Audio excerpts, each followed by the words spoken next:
தன் காதலுக்காக முத்துவிடம் கெஞ்சும் மீனாவின் தங்கச்சி. மீண்டும் மனோஜ் காதில் பூசுத்தும் ரோகிணி. விஜய் டிவியில் ஒளிபரப்பாகி வருகின்ற சிறகடிக்கும் ஆசை சீரியலில் அருண் சீதா லவ் பண்ணுகிறார்கள் என்று அருண் அம்மாவுக்கு தெரிந்ததும் முறைப்படி சீதாவின் வீட்டில் பேசுவதற்கு வந்துவிடுகிறார்.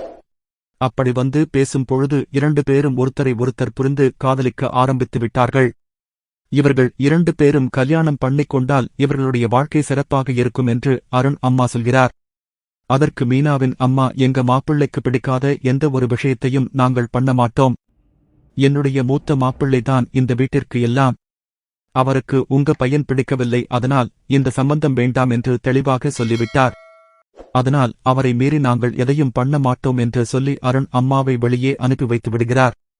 வெளியே காத்துக் கொண்டிருந்த அருணிடம் சீதாவின் அம்மா சொன்ன விஷயத்தை சொல்லிவிட்டு அருண் அம்மா அங்கு இருந்து கிளம்பி விடுகிறார். பிறகு வெளியே வந்த மீனாவிடம் அருண் சீதாவை எந்த அளவுக்கு காதலிக்கிறேன் என்பதை எடுத்து சொல்லும் விதமாக பேசுகிறார். நான் சீதாவை நல்லபடியாக பார்த்து சந்தோஷமாக வைத்துக் கொள்வேன். சீதாவை மட்டும் இல்லாமல் உங்க குடும்பத்தை பற்றியும் சீதா எனக்கு சொல்லியிருக்கிறார். அதனால் உங்க குடும்பமும் என்னுடைய குடும்பமாக பார்த்து நான் துணையாக இருப்பேன் என்று பொறுப்பான மாப்பிள்ளையாக பேசுகிறார். இதை கேட்டதும் மீனாவும், எனக்கு என்னுடைய தங்கச்சி வாழ்க்கைதான் முக்கியம்.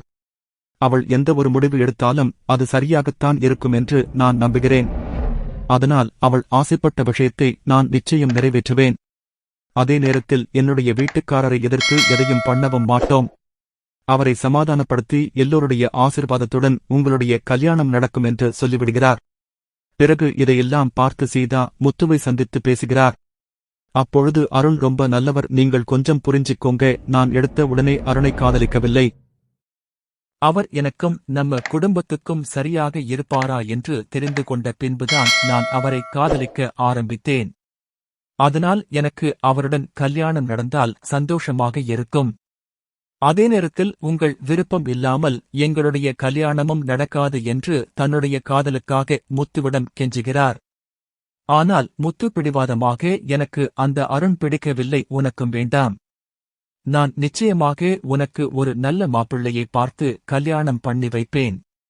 நீ இப்பொழுது வீட்டுக்குப் போ என்று அனுப்பி வைத்து விடுகிறார். பிறகு மீனா வீட்டுக்கு வந்ததும் அருண் பேசின விஷயத்தை சொல்கிறார். அப்பொழுது கூட முத்து மனம் இறங்கவில்லை. பிடிவாதமாக இந்த அருண் வேண்டாம் என்று சொல்கிறார்.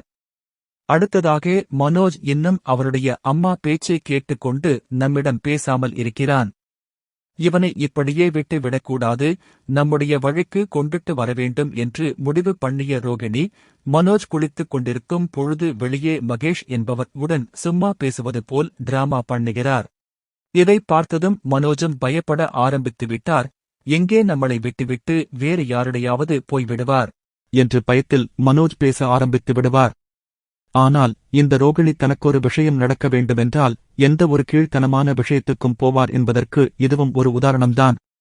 இந்த மனோஜும் மறுபடியும் ரோகிணிடம் ஏமாந்து கொண்டே இருக்கிறார்.